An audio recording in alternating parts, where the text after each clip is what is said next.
Jack, I'm a workers' comp attorney, and I was very interested in it. But our next guest, when I told him I was having you on, he told me that he played for another team, but you threw a great party, a hell of a party, and that his teammate, Wayne Embry, sweat more during doing the twist at your party than during the basketball game. On the line, we have Frank Ramsey.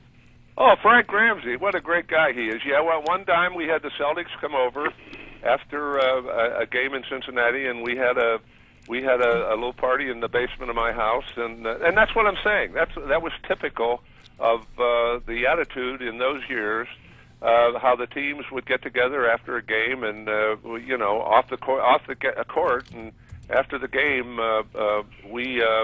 we were pretty good friends. And Frank and I've talked to Frank from time to time over the last years. Just to, I have great respect for Frank. He was a great player and a great guy, and he was the starter of the best six man before Havlicek was even out of college. Frank, are you there? Yeah, Jack, you're very kind. Well, I'm in my office, Frank, and I'm looking at a bubblegum card where I'm going right around you. So you have a soft spot in my heart. Well, he's right about there were only 8 teams at the time we're talking about, so there are 80 players. Yeah. And we played each other. Well, I know in L.A., we toured with them during the preseason. We played them 14 times in the preseason, touring by car up through New England, playing them every day. Played them 9 times during the season, and then 7 times in the playoffs. That's about 25 times a year you play a team. Yeah. And then, we would get in cars. We'd get 4 cars. The Celtics would get in 4 cars, and every night it was a different city in New England. It was terrific. And then you after the game, you'd have a couple beers, and you got to know one another pretty well. Well, it's interesting now in watching the teams play, and I'm talking about not knowing any of the players. Just watch how they act on the court. Sometimes they almost hate the enemy, and sometimes don't like their own teammates. I know.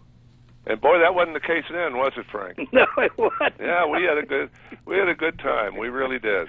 And the strange thing is, we've remained friends all these years. I know Dolph Shays used to beat the heck out of me when we played Syracuse, and over the past few years, we're real good friends. Yeah, I see Dolph from time to time, and I feel bad, Frank. I used to make it ever since we were together at the Hall of Fame about 5 or 6 years ago. We made it a point to talk to one another at least once a year, and I haven't even called you saying I wasn't sure that when your house was blown away in the tornado that I could even get a hold of you. Hey, we were both talking about the Lipitor or something like that. Yeah, right. We both had muscle spasms from the Lipitor, and so we were commiserating. It's like 2 old women talking about their maladies. Yeah, it's the joy of aging. That's right. That's right. Do you guys remember, Jack, you mentioned Maurice Stokes. Basically, he could do it all. Well, Frank, what do you think about that?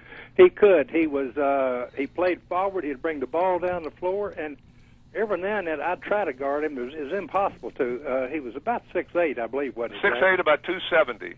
And had all the moves in the world, the nicest guy. And I know that you all played on a Sunday afternoon, if I'm not mistaken, wasn't it, when he had that attack on Yeah, I was just saying to David, I guess, we played Detroit on a Sunday afternoon, got on an airplane heading back for Cincinnati, and on the flight he became deathly sick and unconscious and perspiring, and that's when it took place, yeah. Well, he reminds me of LeBron James, kind of, the way you're describing him. Oh, yeah. Yeah, no, that's I don't know if you were listening, Frank, but being these 2 guys being from Chicago, I thought it was Michael Jordan with 50 more pounds on him. That's right. He could do anything. He could do anything. Or a little bit bigger version of Elgin Baylor, maybe? Yeah, something like that. Yeah, well, yes. Elgin had that tick, and it got worse at the end of the year where his head would turn to the left. You'd think he was faking you the whole time. Well, those of us that guarded him timed the tick pretty well, and we'd steal a ball from time to time. That's right. Now, Frank, you're renowned for being basically the first 6th man. You when they talk about the 6th man, you are the personification of that. Hey, let me tell you something. You look at the stat sheet at the end. He had more minutes than anybody else on the team. So all this 6 minutes, that's Red Auerbach trying to get inside your head. I think he was trying not to pay him a lot, so it said you're a bench guy. Probably, yeah. But you look at the minutes, and old Frank was right up there with all of them. Well, and you even see that in today's NBA sometimes. It's not the starters on the court at the beginning of the game, but at the end of the game are the ones who matter. Yeah. Well, Tommy Heinsohn was a 2-cigarette man at half. So he'd be a little winded? Right. We knew he was on the last about 5 or 6 minutes. Yeah. So it was interesting to play with all those guys. And some of those teams, I think, I looked in the picture I had on the wall, and I think 9 people in that picture, including Walter Brown and Red Auerbach, are in the Hall of Fame. Yeah. No, it was, you can, I don't care in any sport at any time in history, when you win 11 titles in 13 years, and the 2 years they didn't win, I think was 58 and 67, Russell was hurt and didn't play. I mean, that's an incredible accomplishment. And we damn near beat you, Frank, in 60 when we beat you twice in Boston, and our management, in their infinite wisdom, scheduled the Shrine Circus in the Gardens, and we had to play at a college arena, and we went to the 7th game in Boston. I think it went to a double or triple overtime. I remember that because we went down there. We had to play out at UC. I think UC campus, wasn't it? I think it was, yeah. Well, that should have been familiar territory for Mr. Twyman. Well, he was very tough to guard because he had the 2-hand set shot, and when he went around you, he pushed you a little bit too. Oh, I never pushed you, Frank. I mean, I was fighting to keep your hands off my pants. The guy I don't get who's in the Hall of Fame, the Boston Celtics, is Casey Jones. He never put up any great stats, and they put him in the Hall of Fame. Well, he was a pretty damn good player. He was the quarterback of all those teams. You know, Sam was the shooter, and Casey was the one that orchestrated most of the plays and so forth. Would that be accurate, Frank? Yes, you had Cousy and Sharman were starters. Yeah. And then it is a natural thing when a substitute comes in, you ease up a little bit. All of a sudden, Casey Jones and Sam Jones replaced Cousy and Sharman, and we kept building up the score. No question. What would your payroll have been with the Celtics if you guys were playing nowadays with all those stars? Well, back then it was about $12,000 a year total. And that was about $4,000 more a year than the Royals.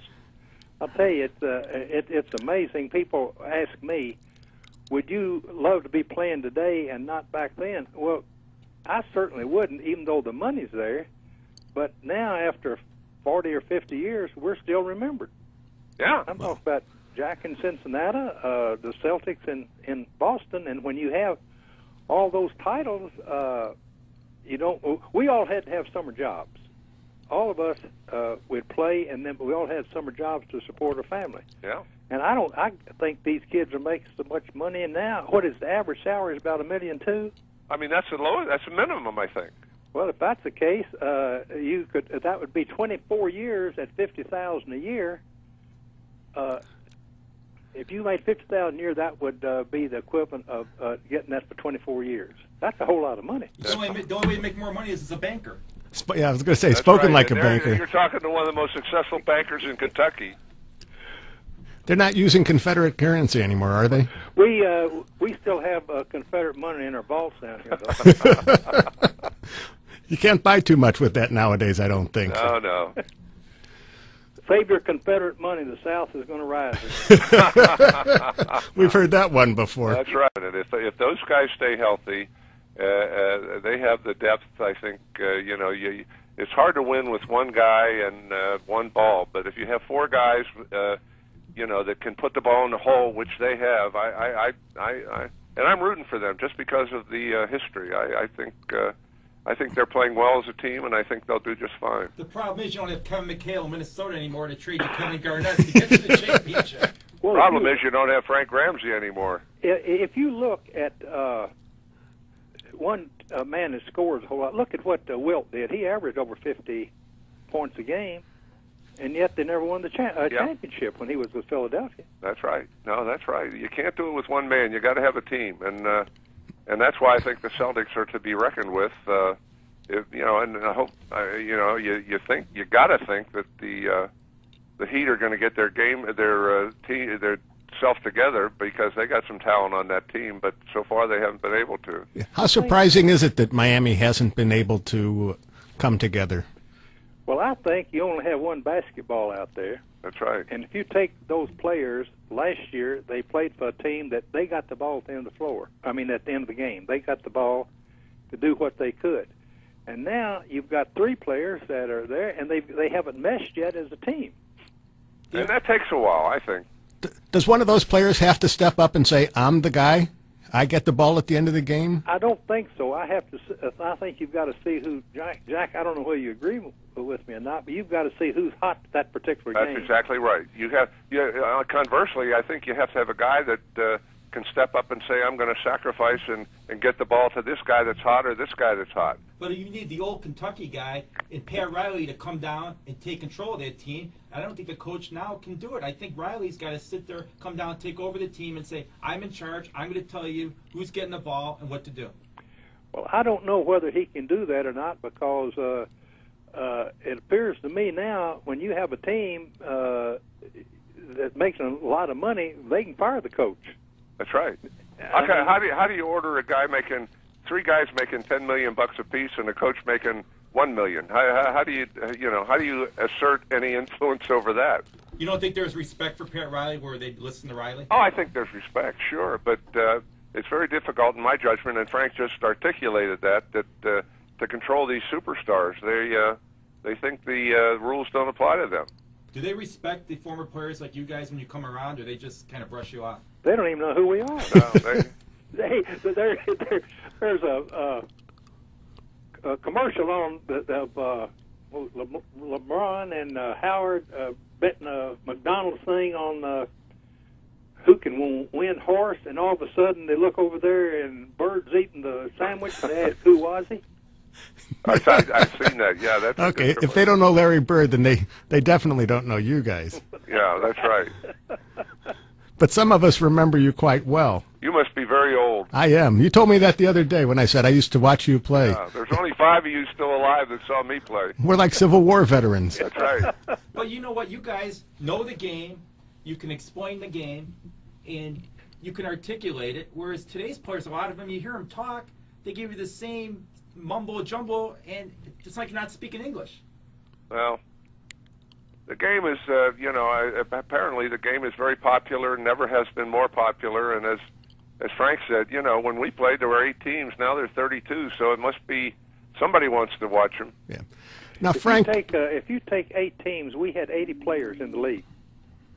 And now, if you take the best 80 players out of the 320, I think that would show you how strong each of our teams was. Look at Jack's team. You had Stokes, him, and Levette on that team, and those were 3 Hall of Famers. Yeah.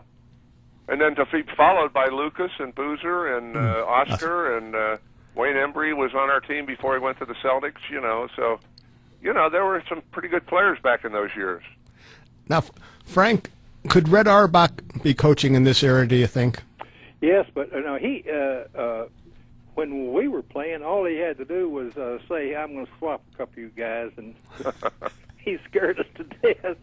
But he adjusted in his later life as a general manager and everything. Yes, he could, because everybody respected him. Okay, the only problem he would have is he couldn't light up a Victory cigar because no smoking in the arenas anymore. Well, he'd figure out a way to do it. Yeah.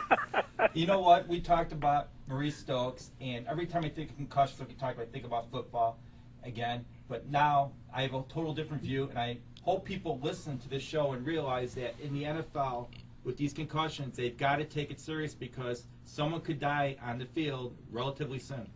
Who was the kid that got hit and was completely paralyzed? He was hit after catching a pass in the end zone. Darryl Stingley? Yes.